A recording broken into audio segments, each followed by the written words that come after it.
フ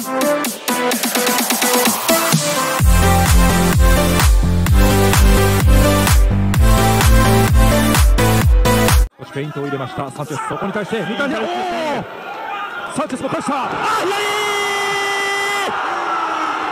カシメロの左が火を吹いた。2度目のダウン。サンチェス立ち上がれるか。うなずいた。Welcome back sa ating channel mga kaibigan. Hindi magandang balita mga kapatid, dahil ang angas ng Pinas mga kaibigan. Pedro Alas Casimero tinabla mismo ng WBO mga kaibigan, ang organization kung saan siya na-belong.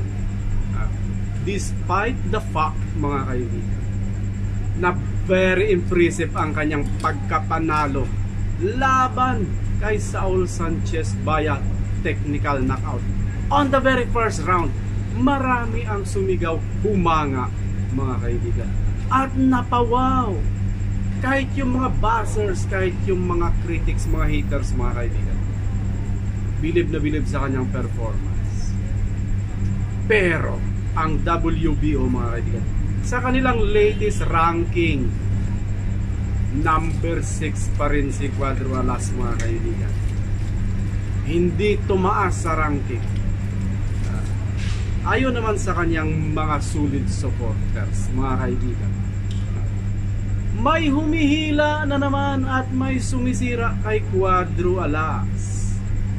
Pero ayon sa kanyang mga critics, mga haters at mga buzzers, ang dahilan nito mga kaibigan is ang kanyang overweight at ang kanyang disqualification or ban from GBC mga kaibigan, Japan Boxing Commission.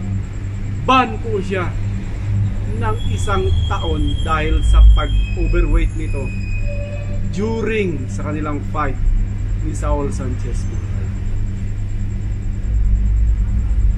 Well, ikaw, sulit Pedro Alas supporters ka ba? O isa kang critics at kung ano ka man, o isa kang boxing fans? Anong masasabi mo mga kaibigan sa latest ranking ng WBO? Walang benefit na nakuha dito sa ranking si Pedro Alas. Although si Sanchez is burado na sa ranking, wala na siya sa ranking ng WBO. Well, ganon talaga mga kaibigan. Abangan natin ang susunod na mga mangyayari sa boxing career ng tanging tatalo kay Naoya. Thank you so much for watching and see you in our next video. Bye bye.